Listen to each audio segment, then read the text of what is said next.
बिस्मिल्लाहिर्रहमानिर्रहीम। अस्सलाम वालेकुम। Welcome to my YouTube channel. उम्मीद करती हूँ आप लोग अपने घर में खैरियत से होंगे, खुश होंगे और आबाद होंगे। आज मैं आपसे रेसिपी शेयर करने वाली हूँ, उसका नाम है आलू के कबाब। बहुत ही आसान, बहुत ही क्रिस्पी और बहुत ही ईजी है ये कबाब की रेसिपी। आप लोग उसको ज़रूर ट्राई कीजिएगा। इन चटपटे कबाबों के साथ आज मैं आपको हैदनी की चटनी बनाना सिखाऊंगी। आलू कबाब को आप पुलाव के साथ या रोटी के साथ भी सर्व कर सकते हैं। बिस्मिल्लाहिर्रहमानिर्रहीम। आलू का कबाब बनाने के लिए मैंने तकरीबन आधा किलो आलू लिए हैं और उसको मैंने अच्छे से उबाल लिया था और मैंने इनको मैश कर लिया है। उसके बाद मैंने इसको थोड़ी देर के लिए फ्रिज में रख दिया ताकि जितना भी मॉइस्ट है वो उसका ख़त्म हो जाए। चलिए अब इसमें हम मसाले कुछ ऐड कर लेते हैं। 1 टेबल स्पून कुटी हुई लाल मिर्चें, हाफ टी स्पून ज़ीरा, पिसा हुआ ज़ीरा, नमक 1 टेबल स्पून, चॉप्ड हरा धनिया, 3 छोटी हरी मिर्चें चॉप्ड, वो हमने इसमें ऐड कर दी। अब मैं इसमें जो है कॉर्नफ्लोर ऐड कर रही हूँ 2 टेबल स्पून।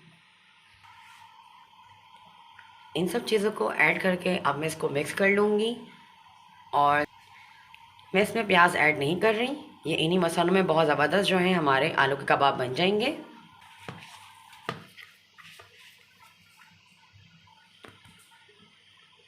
ये देखें, मैंने अच्छे से आलूओं को मसाले से मिक्स कर लिया है। आप चाहें तो इसमें मिर्च नमक अपने हिसाब से कम ज़्यादा कर सकते हैं।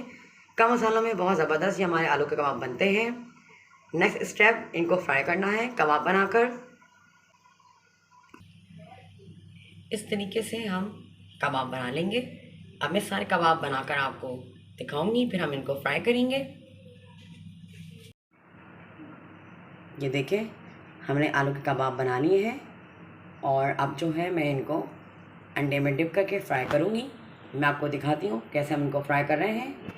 अंडे में डिप कर लिया है और अब मैं इसमें ब्रेड क्रम्स लगा दूँगी। देखें, इस तरीके से हम ब्रेड क्रम्स लगा देंगे। इस तरीके से हम सारे कबाबों को तल लेंगे। आलू के कबाब के साथ मैं ये चटनी तैयार करूँगी और इसके इंग्रेडिएंट ये हैं।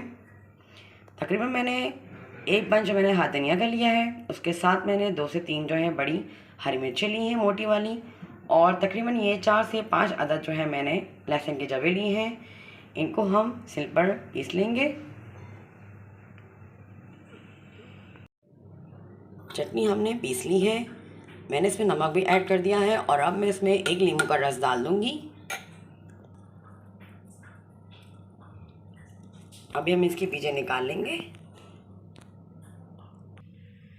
चटनी हमारी तैयार है। अब मैं इसको दूसरे बॉल में शिफ्ट कर दूँगी।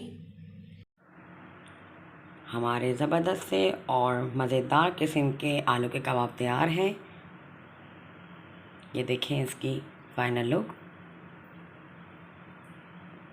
आप इसको चटनी के साथ जो मैंने बताई है हरी धनिया की और केचप के साथ सर्व करें और अपने घर में बनाएं और इन्जॉय करें इसको। अगर आपको मेरी रेसिपी अच्छी लगे तो मेरे चैनल को सब्सक्राइब ज़रूर कीजिएगा और मेरी वीडियो को लाइक एंड शेयर भी।